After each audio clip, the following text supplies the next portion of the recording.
¿Qué tal? Vamos a entrar de lleno en este análisis para descubrir una relación microscópica súper fascinante que ocurre justo bajo nuestros pies y que, por increíble que parezca, dicta en secreto el futuro del clima global.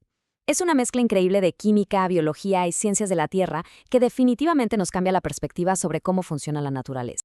Revisaremos el depósito de carbono, el papel del hierro, cómo protege este elemento al carbono, su lado oscuro, los desencadenantes ambientales y cómo podemos asegurar el futuro. Para entender toda esta compleja biogeoquímica, vamos a viajar desde lo masivo a nivel global hasta llegar a la escala atómica, revelando cómo el hierro es, literalmente, un héroe oculto. Empecemos con el depósito de carbono del suelo, que es básicamente la enorme bóveda oculta de la Tierra. Primero, hay que entender de qué tamaño es la puesta. 2.344 petagramos. Es una cifra brutal. Para ponerlo en perspectiva, un solo petagramo es igual a 1.000 millones de toneladas métricas. Así que estamos hablando de una cantidad masiva de carbono orgánico que está ahí guardado en el subsuelo. Es un reservorio terrestre absolutamente crucial para frenar el cambio climático porque mantiene todo ese carbono fuera de la atmósfera. Pero la gran pregunta es, ¿cómo se queda todo eso ahí abajo?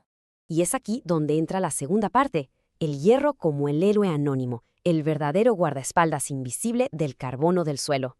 El gran protagonista de esta historia es el carbono orgánico asociado al hierro, conocido como FeOC. Básicamente, los óxidos de hierro actúan como un guardaespaldas sumamente poderoso. Fíjense en esto, son responsables de mantener bajo llave unos 233 petagramos de carbono. Eso es una tercera parte de todo el carbono orgánico asociado a minerales. Se trata de una fuerza estabilizadora gigante. Pasemos al punto número 3 y veamos cómo el hierro protege al carbono y cómo se construye esta bóveda a nivel microscópico.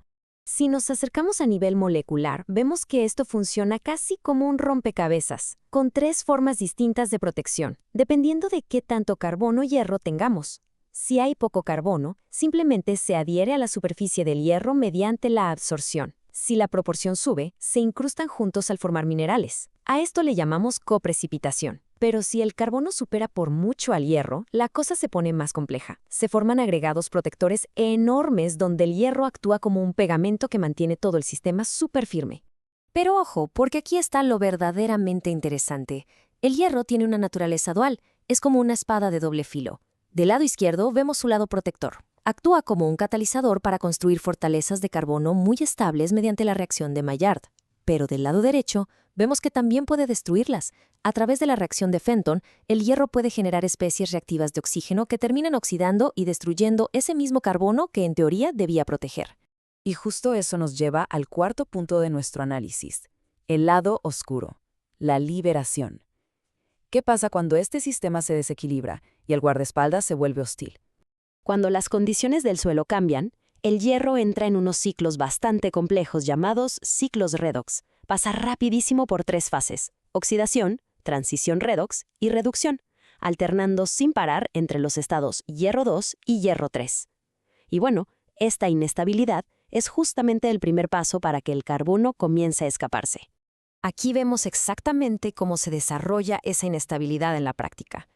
Al transformarse y recristalizarse durante estos ciclos, los óxidos de hierro desatan una reacción en cadena. Liberan radicales hidroxilo, que son moléculas altamente inestables y destructivas. Básicamente atacan y rompen el carbono orgánico, destruyendo los enlaces y convirtiéndolo de nuevo en dióxido de carbono que termina fugándose del suelo. Llegamos al punto 5, los desencadenantes y las amenazas ambientales. Es fundamental entender qué altera la estabilidad del suelo en el mundo real. Podemos pensar en estas variables como ganzúas que intentan abrir la bóveda de seguridad. Las fluctuaciones de humedad causadas por sequías o inundaciones, los cambios bruscos en los niveles de oxígeno, las caídas en el pH del suelo y el efecto de cebado microbiano son factores que modulan directamente si el hierro se aferra al carbono o si de plano lo suelta. Por ejemplo, si observamos este gradiente de pH, el fenómeno es clarísimo. Los complejos de hierro y aluminio son la fuerza dominante protegiendo el carbono en suelos ácidos, como vemos a la izquierda. Pero en cuanto el pH sube y el suelo se vuelve un poco más neutro o alcalino, el hierro pierde fuerza y su capacidad para retener el carbono se cae en picada. Y no todo se trata de química inorgánica. También hay factores biológicos.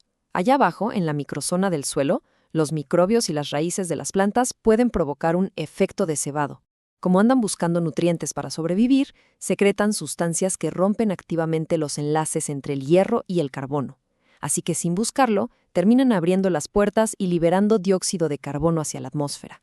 Para finalizar, vayamos al punto 6, para ver cómo todo esto nos ayuda a asegurar nuestro futuro de carbono y cuáles son las implicaciones globales. Todo este proceso aterriza en un modelo que es verdaderamente fascinante. Aquí podemos notar la frágil alianza entre dos sistemas inmensos que operan en paralelo. Por un lado tenemos la bomba mineral de carbono, donde elementos como nuestro amigo el hierro atrapan el carbono. Y por el otro está la bomba microbiana de carbono, impulsada por la vida biológica como bacterias y hongos. El balance dinámico entre estas dos bombas, la que protege y la que libera, es justamente lo que mantiene estables a nuestros ecosistemas terrestres frente al cambio climático. Lo que nos deja con una reflexión final súper importante. A medida que el clima global altera drásticamente la humedad y la temperatura de los suelos, ¿veremos cómo los sumideros de carbono más grandes del planeta se convierten en nuestras mayores fuentes de emisiones? Entender esta dinámica microscópica no es solo un dato curioso, es la clave absoluta para saber si la Tierra bajo nuestros pies nos va a ayudar a combatir el cambio climático o si terminará acelerándolo. Ha sido un recorrido increíble por estos datos. Nos vemos en el próximo análisis.